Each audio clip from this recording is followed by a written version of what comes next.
네, 편히 앉으시 바랍니다. 예수 그리스도 이름으로 하나님 말씀 증거하겠습니다.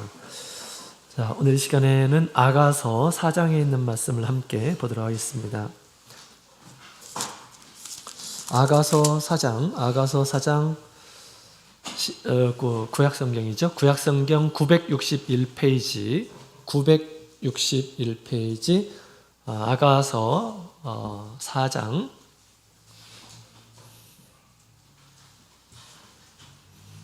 아가서 4장 1절에 있는 말씀을 함께 보도록 하겠습니다.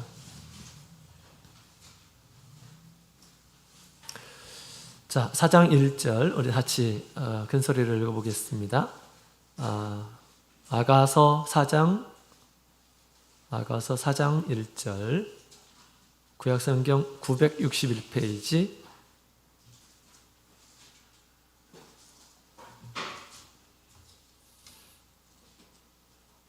자, 같이 읽겠습니다. 시작.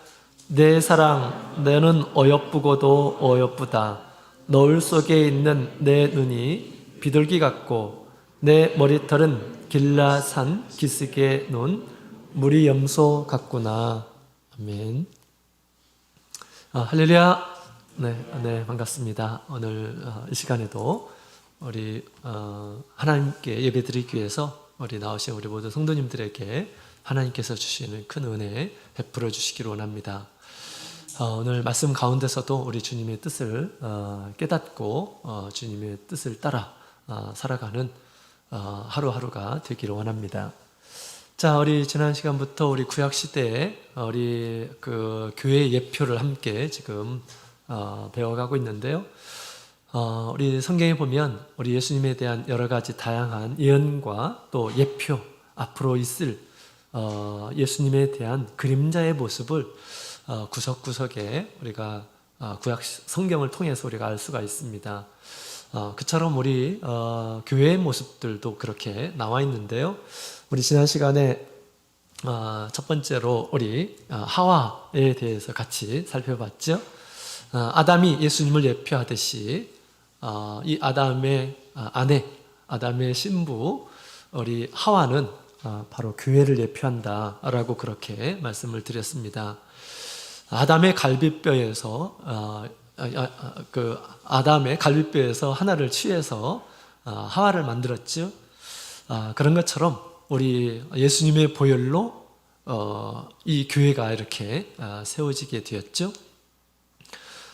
또 하나의 갈비뼈로 한 명의 여인을 만든 것처럼 우리 예수님께서 세우신 이 참 교회, 구원의 교회는 유일하다, 하나이다 라는 것을 또 우리에게 잘 가르쳐주고 있습니다.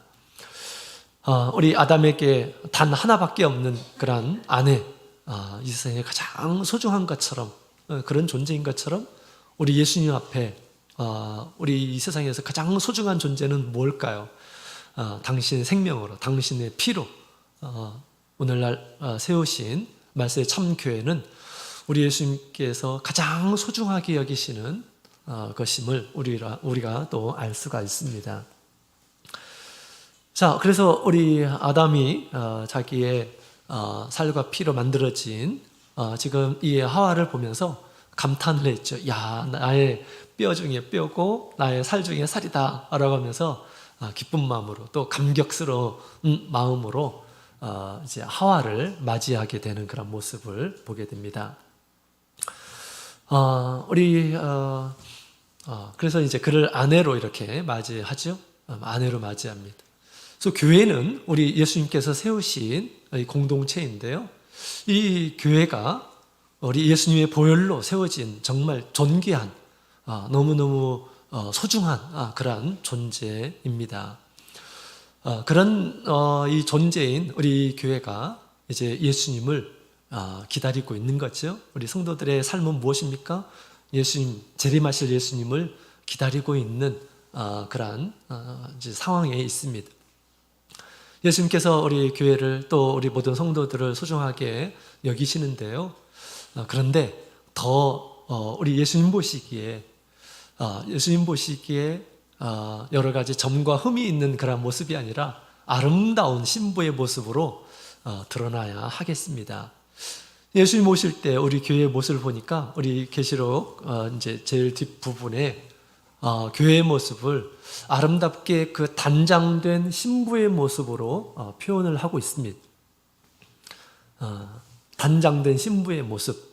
그래서 우리가 세상에서도 우리 결혼을 하기 전에 그 여인의 모습이 가장 아름답잖아요, 그죠?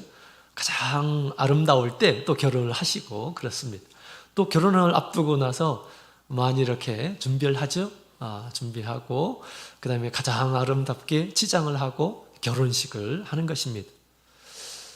성도의 믿음의 삶은 무엇일까요? 성도의 믿음의 삶은 예수님께 오시기 전에 내가 스스로 아름답게 꾸미는 것입니다. 그죠? 아름답게 예수님 오시게 될 때 가장 아름다운 모습으로 나타나게 되었을 때 예수님께서 기뻐하시고 정말 우리를 좋아서 당신의 천국으로 이렇게 우리를 인도하실 거 아닙니까? 그죠? 예수님께서 보혈로 사셨지만 그러나 모든 사람들이 다 그런 모습으로 드러날 것이 아님을 성경은 잘 이야기해 주고 있습니다. 아주 소중하게 우리 성도들 한 사람 한 사람은 이 교회는 너무나 소중한 그런 존재입니다. 그렇다고 해서 모든 이런 사람들이 다 아름다운 신부냐? 그렇지 않다라는 것입니다. 점과 흠이 없는 그런 모습으로 점점점 나 자신을 가꾸어 가야 한다라는 것입니다. 그럴 때 비로소 우리 예수 모시게 될 때 이런 이 아름다운 성도, 점과 흠이 없는 이런 신부야말로 우리 예수님 앞에 이제 공주에서 취하심을 얻고 그 다음에 혼인잔치를 하고 영원한 하나님의 나라에 이렇게 들어가게 되는 것입니다. 자, 그렇다면 우리 예수님께서 생각하시는 우리 아름다운 신부는 도대체 어떤 모습일까? 아름다운 신부의 모습은 어떤 모습일까? 예수님 모시기 아름다운 교회는 도대체 어떤 교회일까? 아름다운 성도는 어떤 성도일까에 대한 내용을 함께 오늘 이 시간 말씀을 통해서 살펴보도록 하겠습니다. 기왕 하와가 이 교회를 예표한다고 했기 때문에 우리 예수님 앞에 정말 아름다운 신부는 어떤 존재인지 신부로 우리를 이 세상에서 나타나게 하시려고 우리를 구원하시고 또 우리를 이끌어 가고 계십니다. 특별히 제가 아가서를 오늘 선택을 했는데요. 이 아가서는 노래 중에 노래라고 하는 그런 말입니다. 가장 아름다운 노래라고 하는 그런 의미를 가지고 있습니다. 그래서 이 가장 아름다운 노래를 잠깐 이렇게 감상할 텐데요. 하나님께서 우리에게 마음을 감동해 주셔서 이 노래 속에 참된 아름다움을 발견하고 그 아름다움으로 자기 자신을 치장해 나가는 그런 삶이 되었으면 좋겠습니다. 세상의 모든 노래도 이렇게 주제가 있죠. 아가서도 노래 중에 노래, 가장 좋은 노래인데 이 노래의 제목이 있습니다. 세상에 수많은 그런 노래의 이 제목, 주제가 있다고 한다면 아마 사랑을 노래하는 것이 가장 많으리라 그렇게 생각이 됩니다. 그죠?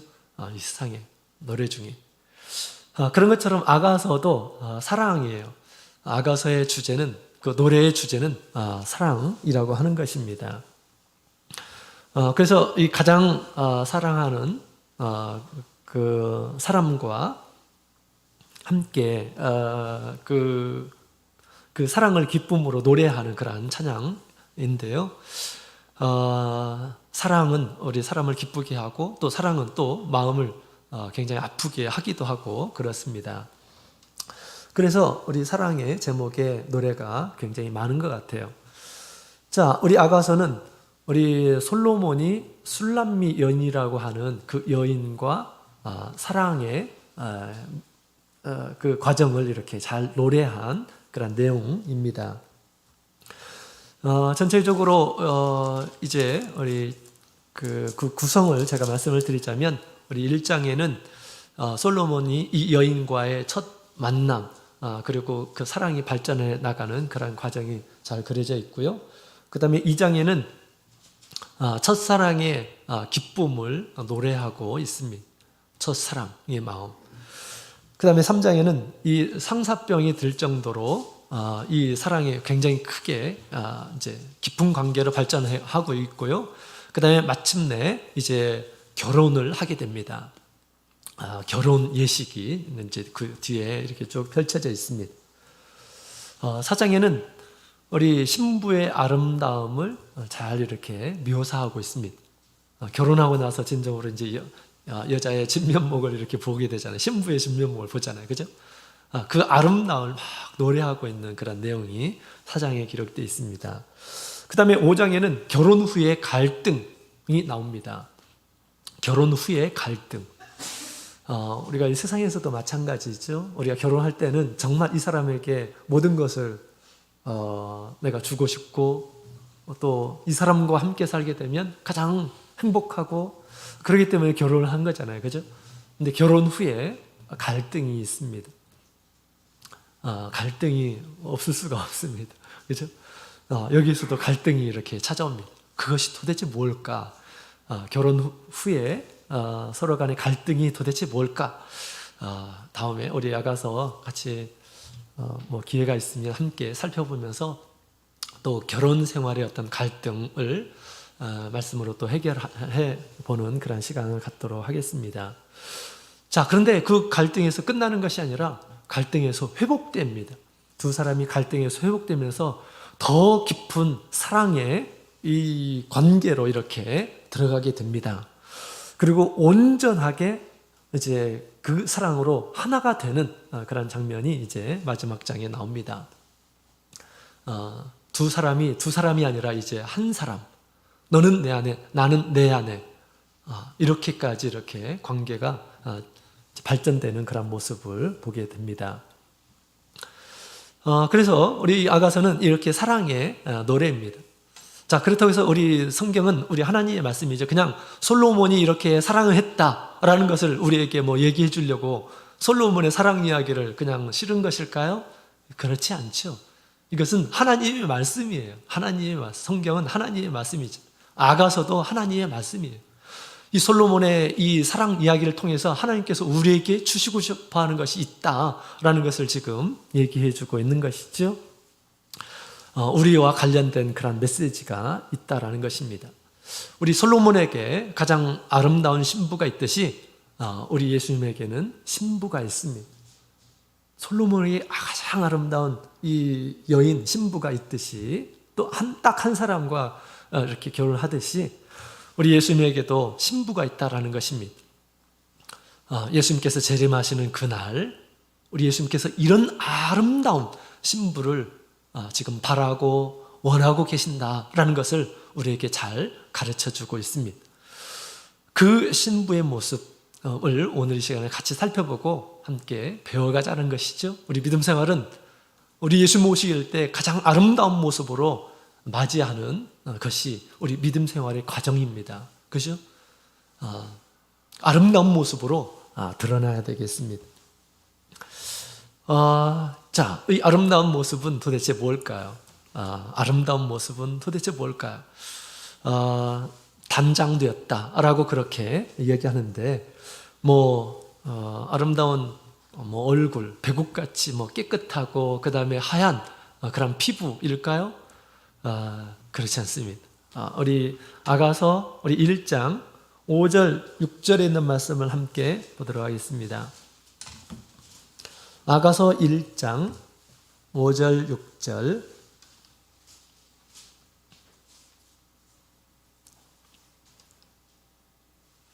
네. 자, 같이 읽어보도록 하겠습니다. 시작. 예루살렘 여자들아, 내가 비록 검으나 아름다우니 게달의 장막 같을지라도 솔로몬의 휘장과도 같구나.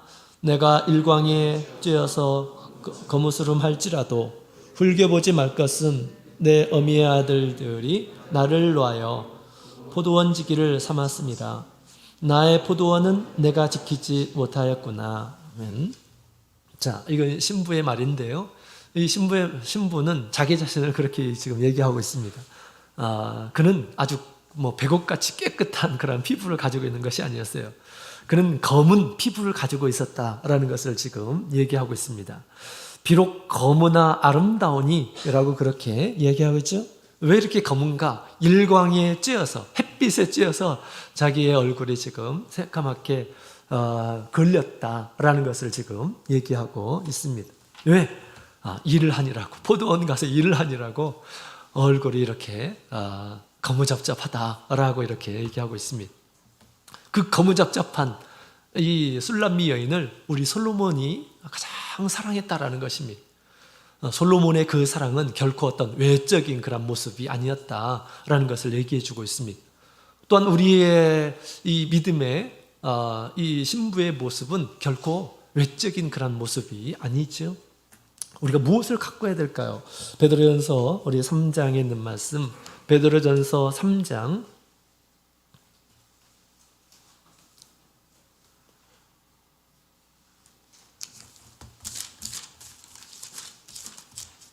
베드로전서 3장 우리 1절, 2절, 3절,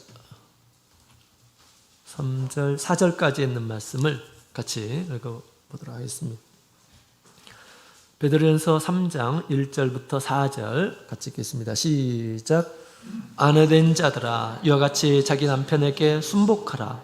이는 혹 도를 순종치 않는 자라도 말로 말미암지 않고 그 아내의 행위로 말미암아 구원을 얻게 하려 함이니 너희의 두려워하며 정결한 행위를 봄이라.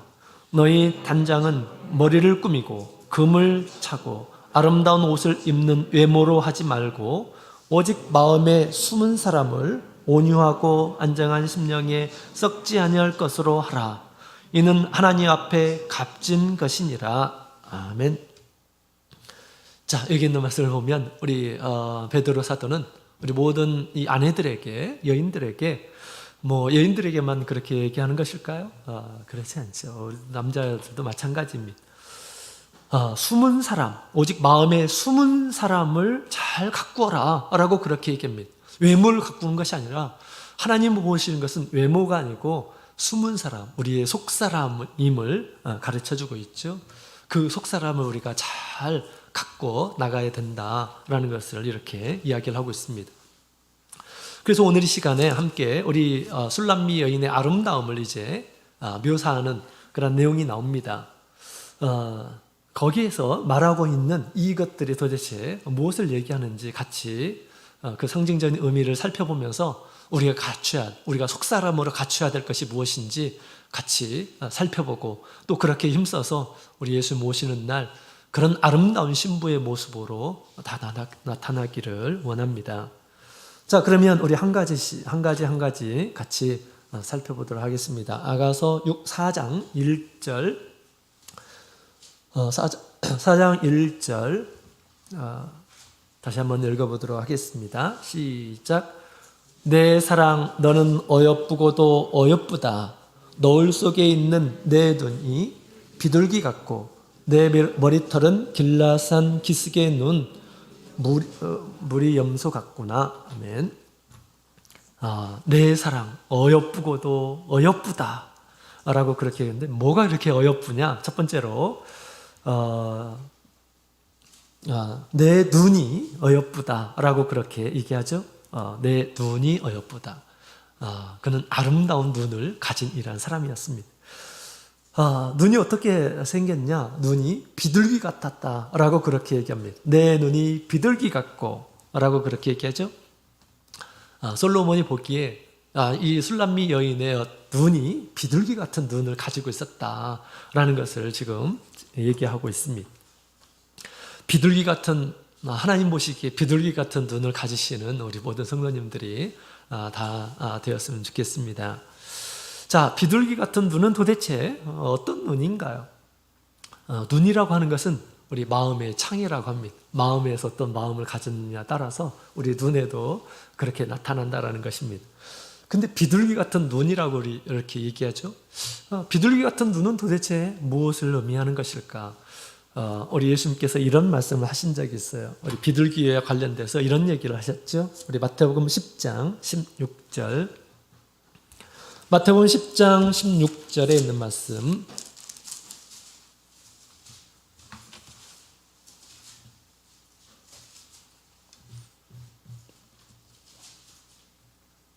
마태복음 10장 16절 같이 읽겠습니다. 시작. 보라, 내가 너희를 보냄이 양을 이리 가운데 보냄과 같도다. 그러므로 너희는 뱀같이 지혜롭고 비둘기같이 순결하라. 아멘. 자, 예수님께서 제자들을 보내면서 세상 악한 곳에 보내면서 선한 뜻을 이루기 하기 위해서 보내시는 거죠. 그들에게 당부하시는 그런 내용이 나옵니다. 여기에 보면 비둘기같이 순결하라 라고 그렇게 얘기합니다. 이것을 보게 되면 비둘기는 순결을 의미하는, 상징하는 동물이다, 새다라는 것을 우리가 알게 됩니다. 그죠? 비둘기같이 순결하라. 그래서 이 비둘기는 순결 그리고 온유함을 상징하는 그런 동물입니다. 그래서 하나님께서 우리 정결한 제물로도 사용하시는 것이죠. 제사를 드릴 때 정결한 비둘기로 하나님 앞에 드리도록 한 것입니다. 그래서 이 비둘기라고 하는 것은 비둘 같은 눈이라고 하는 것은 모든 것을 바로 보는 눈이라고 이렇게 말을 할 수가 있습니다. 거짓과 꾸밈이 없는 그런 마음, 거짓과 꾸밈이 없는 그런 순결한 그런 마음을 비둘기 같은 눈이다라고 그렇게 말할 수가 있죠. 우리가 무엇을 보는데 거짓된 마음으로 보는 것이 아니라 참된 마음, 진실된 그런 마음으로 보는 것입니다. 우리가 어떤 마음으로 보느냐에 따라서 여러 가지 상황들이 달리 보일 수가 있어요. 그죠? 빨간색 셀로폰지를 딱 이렇게 눈에 이렇게 가리고 보게 되면 모든 것들이 다 빨간색으로 보입니다. 그죠? 노란색을 끼면 세상이 노랗게 보입니다. 그죠?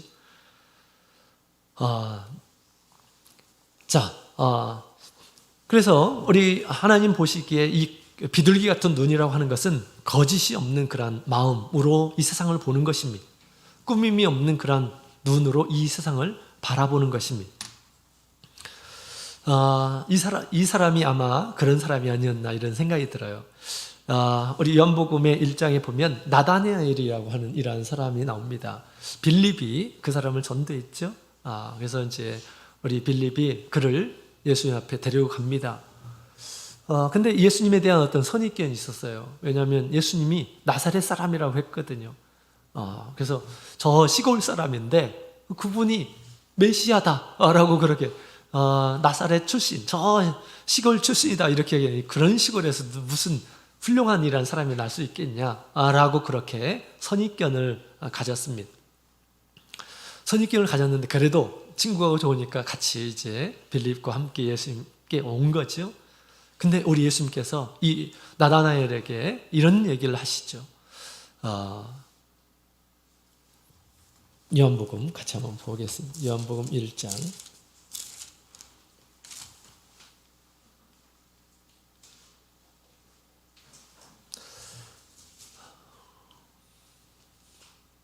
47절부터 우리 49절까지 있는 말씀 같이 읽겠습니다. 시작. 예수께서 나다나엘이 자기에게 오는 것을 보시고 그를 가리켜 가라사대 보라, 이는 참 이스라엘 사람이라 그 속에 간사한 것이 없도다. 나다나엘이 가로되 어떻게 나를 아시나이까?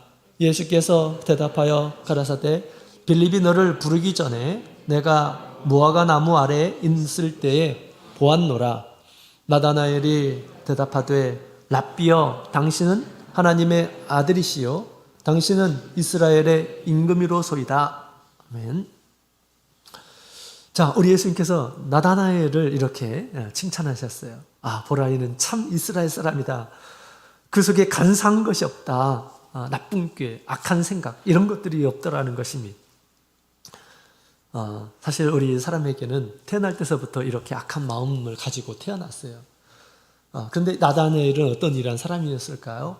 그런 마음들을 부정하고 그런 마음을 가져서는 안 되지, 이런 마음을 자기 자신으로 그 마음을 다스렸던 이러한 사람이었던 것 같습니다. 그렇기 때문에 예수님께서 이렇게 말씀하시는 거죠. 사람이 태어났을 때부터 사실은 마귀의 유혹을 따라서 더러운 것들이 우리 마음에 가득하다라고 그렇게 말씀하고 있습니다. 그 마음을 우리가 참되고 진실된 그러한 그 기준으로 자기의 마음을 다스리지 않으면 너무너무 쉽게 우리의 마음이, 사람의 마음이 부패하고 또 마귀의 종이 되고 죄를 지고 그렇죠. 그러면서 우리 예수님께서 하시는 말씀이 빌립이 너를 부르기 전에 무화과 나무 아래에서 보았다, 내가 너를 보았다 라고 그렇게 얘기하니까 나다나엘이 그 이야기를 듣자 당신은 하나님의 아들이소이다, 당신은 이스라엘의 임금이로소이다 라고 예수님을 고백하는 이라는 모습을 보게 됩니다. 비록 예수님에 대한 그런 선입견이 있었지만 예수님께서 말씀하실 때 그것이 사실임을 그가 깨닫고 나서 예수님에 대한 어떤 편견, 선입견 이것들을 다 내가 잘못 생각했다라는 것을 이렇게 지금 고백을 하는 것입니다. 그죠? 나에서 무슨 좋은 것이 날 수 있느냐라고 그렇게 얘기했는데 예수님께서 참된 것을 말씀해 주셨어요. 그럴 때 자기 자신을 부족함을 인정하고 깨끗이 인정하고 예수님을 이제 우리 하나님께서 보내신 자로 받는 이런 모습을 보게 됩니다. 아주 순결한 그런 마음을 가지고 있습니다. 예수님께서 보여주신 대로 자기의 부족한 것이 있다면 예수님 제가 이렇게 예수님에 대해서 잘못 알고 있었군요. 진리에 대해서 잘못 알고 있었군요. 내가 옳은 거다, 내가 생각해서 옳은 거다 하면 끝까지 막 오기고 고집 피우고 막 이런 사람이 아니었어요. 그죠? 그런 사람이 아니었습니다. 그래서 우리 예수님께서는 그는 참 이스라엘 사람이다, 하나님께서 원하시는 사람이다 라고 그렇게 말씀을 하고 있는 것입니다. 우리 하나님께서 이스라엘 백성들을 이끄실 때 항상 이런 모습으로 이끄시죠. 이스라엘 백성들이 완전한 것이 아니에요. 항상 늘 불완전하고, 그죠? 그러나 우리 하나님께서 끊임없이 그들과 함께 하시면서 개입하시면서 하나님이 어떤 분이신지 알려줍니다. 그럴 때 우리 하나님 앞에서 순결한 이런 사람들은 자기 자신을 보게 됩니다. 자기 자신을 보고 자기 자신의 연약함, 무력함 이런 것들을 보면서 자기 자신을 내려놓고 우리 하나님을 받아들인 이런 사람들이 믿음의 사람들로 드러나는 것입니다. 믿음의 사람들로 드러나죠. 그죠? 이런 순결한 그런 마음, 우리 예수님께서 이미 예수님의 제자들에게 예수님이 어떤 분이신지 알려주셨어요. 큰 권능과 그 다음에 권능과 권세의 모습, 또 지혜의 모습, 또 천국에 대한 그런 말씀들을 이렇게 이미 일러주셨습니다. 그렇기 때문에 그 예수님께서 가르쳐주신 그런 가르쳐주신 그 진리의 마음으로 순수한 마음을 가져라라는 것입니다. 그것으로 그 마음을 무장하라라고 하는 것입니다. 다른 것에 쉽게 넘어가고 거짓에 속고 유혹받고 그런 것이 아니고 예수님께서 가르쳐주신 그 말씀을 순결하게 지키도록 그렇게 예수님께서 말씀을 하신 것입니다. 그것이 바로 비둘기 같은 눈을 가진 이런 사람이다 라고 그렇게 얘기할 수가 있습니다. 혼탁한 그런 눈이 아니라 투명한 눈, 주님께서 알려주신 그런 말씀대로 세상을 볼 줄 아는 그런 눈을 가진 이러한 사람이 비둘기 같은 눈을 가진 이러한 사람입니다. 또 비둘기 같은 눈은 온유함을 상징한다고 그랬죠. 그래서 겸손하고 평안을 사랑하는 그런 마음을 우리 비둘기 같은 그 마음이다라고 그렇게 얘기합니다. 이런 사람들 우리 하나님께서 너무너무 좋아하십니다. 온유한 이런 사람들. 그죠? 막 싸우려고 막 내가 잘났고 내가 아는 것이 최고고 해가지고 사람들 앞에 자기 자신을 드러내기에 바쁘고 이런 사람들, 막 도끼가 있고 이런 사람들은 우리 주님께서 그렇게 좋아하지 않습니다. 많은 사람들을 이해하면서 포용하면서 하는 이러한 사람들을 주님께서 좋아하죠.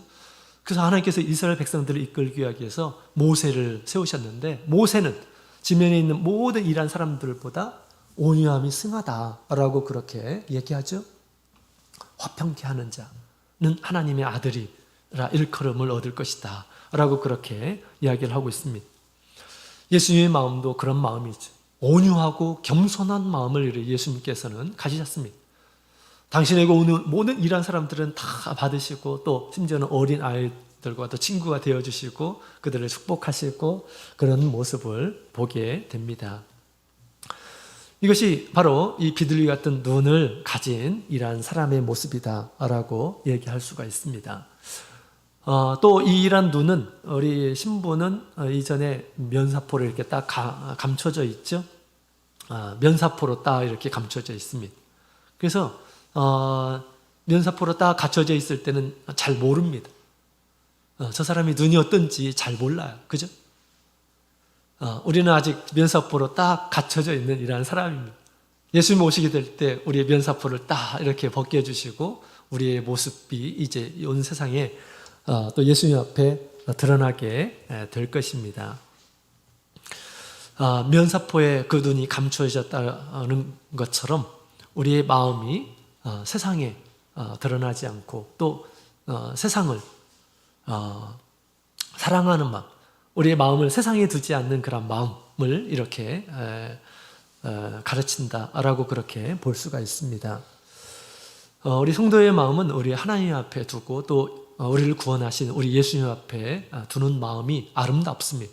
막 세상에 혹해가지고 세상을 막 따라가는 그런 모습, 믿지 않는 이러한 사람들 같이 세상에 가치를 두고 막 좋아하고 세상의 성공이나 어떤 세상의 좋은 곳에 막 미련을 두고 막 악착같이 집착하면서 사랑하는 그런 모습은 우리 하나님 보시기에 결코 아름답지 않습니다. 그죠? 우리가 그런 마음들이 다 우리가 막 노출하고 그래서는 안 됩니다.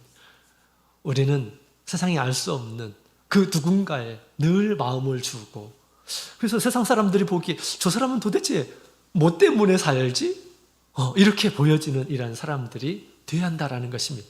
세상 사람들은 알 수가 없습니다. 우리가 좋아하는 것, 우리가 사랑하는 것, 우리가 마음에 두고 하는 것, 도대체 교회 가면 뭐가 좋길래 늘 이렇게 교회를 가고 하지? 도대체 뭐 때문에 그런 걸까? 사람들이 그렇게 궁금해하도록.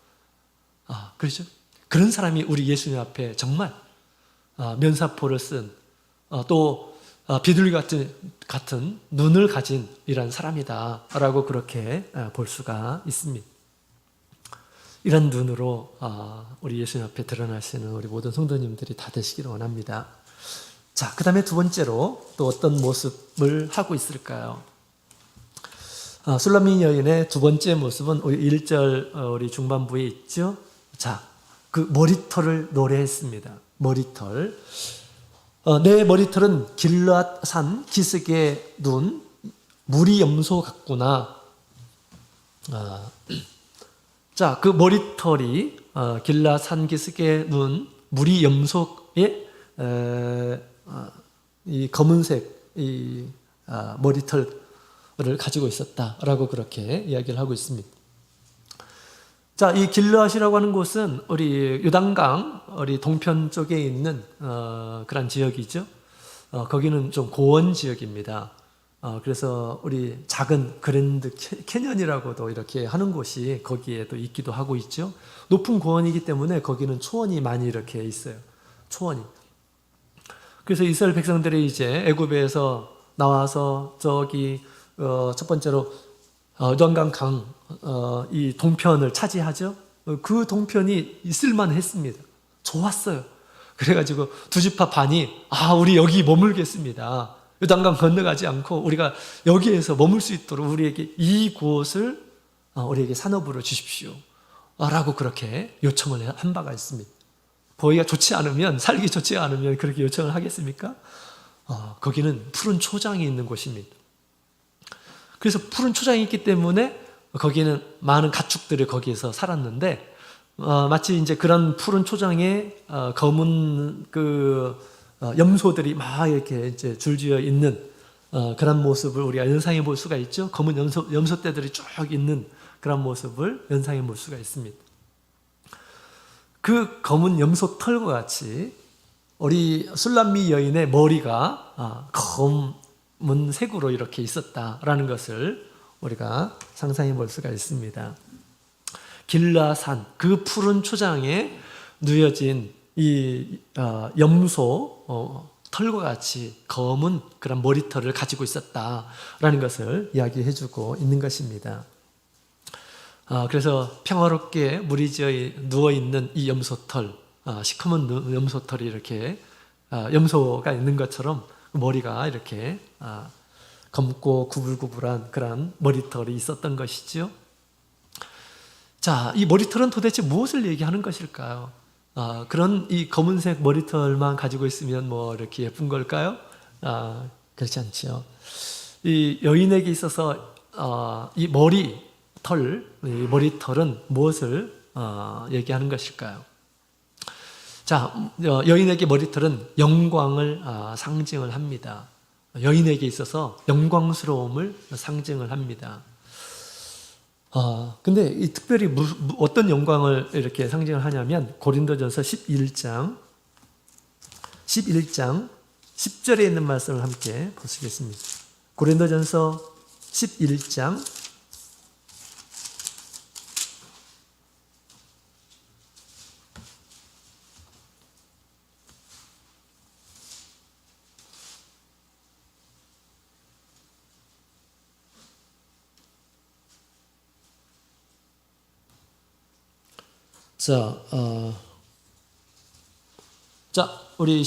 11장 10절 같이 읽겠습니다. 시작. 이러므로 저는 천사들을 인하여 권세 아래에 있는 표를 그 머리에 둘지니라. 아멘. 자, 우리 바울 사도는 고린도 교회에 있는 우리 성도들, 특히 우리 여인들에게 이 천사들로 인하여서 권세 아래에 있는 표를 그 머리 위에 두라라고 그렇게 얘기합니다. 지금 두 권을 쓰는 거에 대해서 바울 사도가 지금 이런 얘기를 하고 있는 것입니다. 천사들이 우리 예배 광경, 우리 예배 드리는 가운데 천사들이 다 지켜보고 있다라는 것입니다. 그러면서 하는 얘기가 권세 아래에 있는 표를 항상 두라, 여인에게 두라라고 그렇게 얘기합니다. 이 머리에 두 권을 쓰는 것은 뭐 때문에 쓰냐면 나는 권세 아래에 있습니다 라고 이렇게 의미하는 그런 의미로 쓴다라는 것입니다. 나는 권세 아래에 있는 사람입니다. 다시 말하면 순종의 표로 순종의 표, 나는 하나님의 말씀에 순종하고 남편에 순종하는 이러한 사람입니다. 순종의 표로 이렇게 머리에 두 권을 썼다라는 것입니다. 지금 뭐 중동 지역에서 히잡 이런 것들로 굉장히 문제가 되어 있잖아요. 그죠? 히잡이라는 것을 왜 씁니까? 겸손의 표현으로, 겸양의 표로 써왔던 것입니다. 옛날부터. 모든 데가 다 그런 것은 아니고 지금 고린도 지역에 그런 풍습이 있었던 것입니다. 그래서 우리 바울 사도는 우리 머리에 두 권 쓰지 않는 이런 사람들은 문란한 창기나 이런 사람들이 머리에 쓰지를 않을 거예요. 그 당시에 문화적으로. 그래서 우리 믿는 이런 사람들 믿는 사람들이기 때문에 이렇게 이제 하나님의 집에서는 이런 법은 없지만 그러나 믿지 않는 지금 고린도 지역에서 우리가 예수를 믿어서 우리가 모든 이러한 사람들이 자유함을 얻는 이러한 사람들인데 만약에 그런 상황에서 우리가 두 권을 쓰지 않는다고 한다면 많은 믿지 않는 이러한 사람들에게 지탄을 받고 멸시를 받고 또 우리 신앙에 대해서 또 공격을 받게 될 것입니다. 그래서 바울 사도는 그것은 좋은 문화다라고 그렇게 지금 여기고 지금 이렇게 권면을 하는 것입니다. 여자에게 머리에 두 권을 쓰라라고 그렇게 지금 얘기합니다. 이 두 권이라고 하는 것은 권세 아래에 있는 표로 이렇게 썼다라는 것입니다. 그런데 이 권세 아래에 있는 표가 뭐가 그것을 대신하냐면 자, 우리 15절에 있는 말씀을 함께 볼까요? 15절. 11장 15절 같이 읽겠습니다. 시작. 만일 여자가 긴 머리가 있으면 자기에게 영광이 되느니 긴 머리는 쓰는 것을 대신하여 주신 영권이라. 아멘. 긴 머리는 여성들에게 영광인데 이것은 쓰는 것을 대신해서 그 긴 머리를 가지고 있는 거다라고 그렇게 얘기합니다. 긴 머리라고 하는 것은 뭐라고 그랬죠? 권세 아래에 있는 표. 쓰는 것은 권세 아래에 있는 표. 나는 권세 아래에 있는 사람입니다. 겸양의 표시, 겸손의 표시, 또 순종의 표시로 그것을 썼다라는 것입니다. 다시 말하면 이 여인은, 지금 술람미 여인은 검은 머릿결이 이렇게 쭉 있었던 것이죠. 그죠? 그 머릿결은 무엇을 뜻하느냐? 하나님 앞에 나는 이렇게 하나님의 뜻에 순종하는 이런 사람입니다. 나의 머리 위에는 하나님께서 계시는 그런 분이십니다. 자기 자신을 낮추는 그런 표현으로 머리를 길렀었다라는 것입니다. 이것은 우리 나시린의 이 규례에도 보게 되면 우리 하나님께서 나시린은 머리를 깎지 않도록 그렇게 말씀하셨습니다. 머리에 삭도를 대지 않도록 머리를 계속 기르도록 그렇게 했던 것입니다. 머리를 기르도록 한 것이 뭐라고요? 권세 아래에 있는 표. 나는 하나님의 권세 아래에 있는 표입니다. 나의 모든 것은 하나님께서 주관하십니다. 나는 하나님의 뜻대로 사는 사람입니다. 라는 것을 드러내기 위해서 우리 하나님께서 나시린에게는 머리를 깎지 말라라고 그렇게 했다라는 것입니다. 그래서 이 이 검은 머리는 우리 하나님께 순종하는 그런 표로 이렇게 갖추고 다녔다라는 것입니다. 지금 이제 술람미 여인은 그런 머리가 있었다라는 것이죠. 그 머리를 볼 때 너무너무 아름답게 이렇게 보였던 것입니다. 하나님께서 보시기에 아름다운 그런 이 모습은 우리가 하나님 앞에서 순종하는 그런 모습입니다. 마치 긴 머리를 가지고 있는 것처럼 하나님의 권세를 늘 인정하고 하나님의 말씀대로 내가 이렇게 순종하며 복종하며 사는 이런 사람임을 나타내게 될 때 하나님께서 가장 아름답게 보이시는 것입니다. 그렇죠? 하나님께서 무엇을 가장 좋아하실까요? 우리 사무엘상 15장에도 보면 순종이 제사보다 낫고 듣는 것이 수양의 기름보다 나으니라 라고 그렇게 하나님께서 사무엘을 통해서 말씀하셨습니다. 하나님께서 말씀하실 때 예, 그렇게 하겠습니다. 아멘, 그렇게 하겠습니다. 아멘. 이런 모습이 우리 하나님 보시기에 가장 아름다운 모습이에요. 하나님께서는 우리의 주이시잖아요.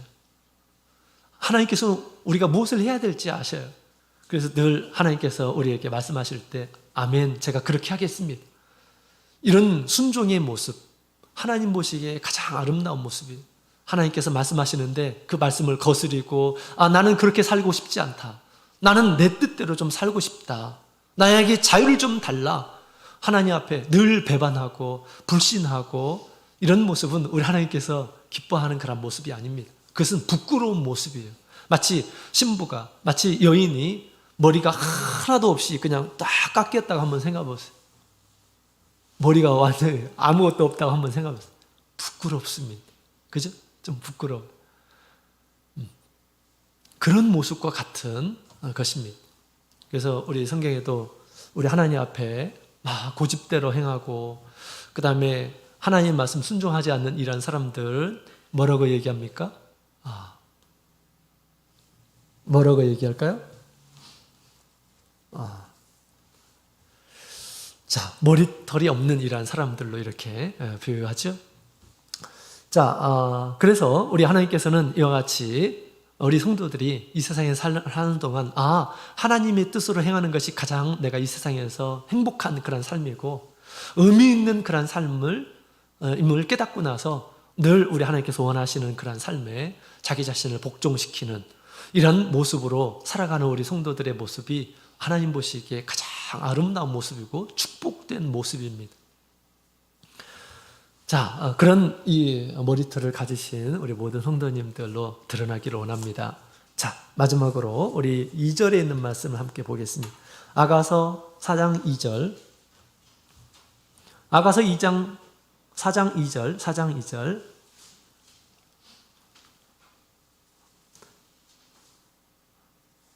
4장 2절 같이 읽겠습니다. 시작. 내 이는 목욕장에서 나온 털 깎인 암양 곧 새끼 없는 것은 하나도 없이 각각 쌍태를 낳은 양 같구나. 아멘. 자, 여기에 보면 이를 이렇게 지금 묘사하고 있습니다. 이빨, 치아를 가리켜서 얘기하는 거예요. 이빨. 술람미 여인의 이빨을 이렇게 본 거죠. 치아를 본 것입니다. 그 치아를 지금 이제 찬양을 하고 있는 것입니다. 참 아름다운 이빨을 가졌다고 이렇게 얘기하는 것입니다. 그 이빨의 모습이 어떤 모습이냐? 하얀 모습이에요. 목욕장에서 나온 암양. 암양들 평상시에는 많이 이렇게 이제 더럽히고 털이 더럽혀져 있고 그런데 털을 깎기 전에는 다 목욕을 시킵니다. 목욕을 시켜서 하얀 모습으로 이렇게 이제 말리고 나서 이제 깎는 겁니다. 그렇게 하얀 그런 그 이빨을 가지고 있었다라는 것입니다.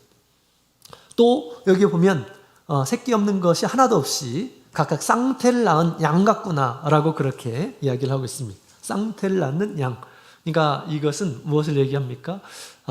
우리 치아를 보게 되면 윗이빨이 있고 아랫이빨이 있잖아요. 위에, 아래 두 개가 똑같은 모습으로 이렇게 다 가지런히 배열되어 있다는 것을 지금 이렇게 얘기하는 것입니다. 하나도 그냥 빠진 것 없이 다 하나하나 다 이렇게 갖춰져 있는 그런 모습을 지금 얘기하는 것입니다.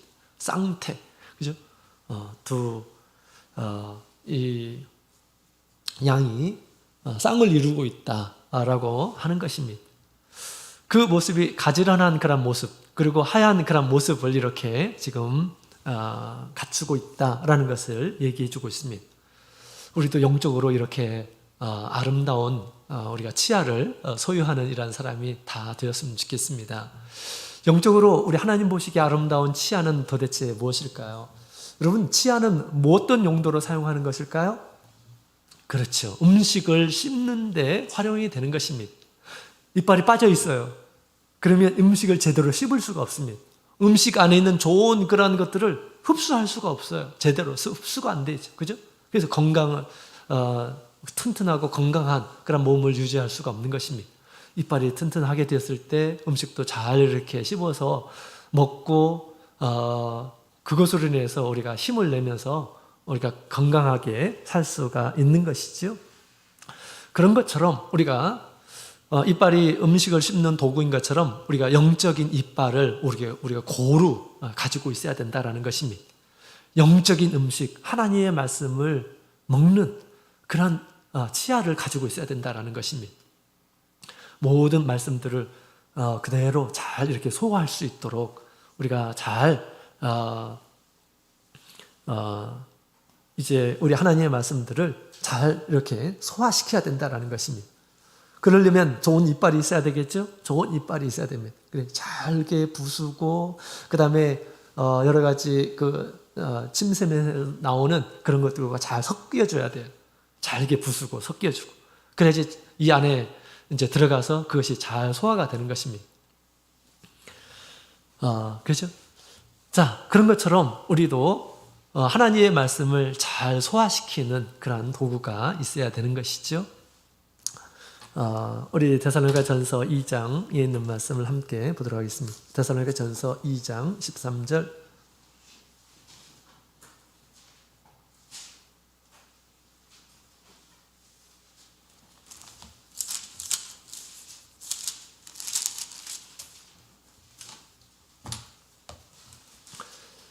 데살로니가전서 2장 13절에 있는 말씀 함께 보시겠습니다. 시작. 이러므로 우리가 하나님께 쉬지 않고 감사함은 너희가 우리에게 들은 바 하나님의 말씀을 받을 때 사람의 말로 아니하고 하나님의 말씀으로 받음이니 진실로 그러하다. 이 말씀이 또한 너희 믿는 자 속에서 역사하느니라. 아멘. 하나님의 말씀을 잘 이렇게 받게 되면 그 하나님의 말씀이 우리 가운데서 역사한다. 우리 마음속에서 역사한다라는 것입니다. 하나님의 큰 권세와 능력을 이제 우리 마음속에서 체험합니다. 하나님의 말씀대로 되니까 모든 것들이 다 순조롭네. 형통하네. 하나님의 말씀대로 내가 이렇게 기도하니까 하나님께서 정말 이 큰 은혜를 나에게도 주시네. 이런 것들을 우리가 맛본다라는 것입니다. 하나님의 말씀대로 하니까 정말 나의 삶이 점점점 더 정결해지고 아름다워지고 의미 있어지고 하는 것들을 경험하게 될 것입니다. 하나님의 말씀을 둔다라고 하는 것은 하나님을 마음속에 둔다라는 것입니다. 왜? 하나님은 말씀이시거든요. 그죠? 그래서 대전일과 성도들은 우리 바울 사도가 복음을 전할 때 그 말씀을 하나님의 말씀으로 받아들였다라는 것입니다. 정말 믿음 있는 이란 사람들이었어요.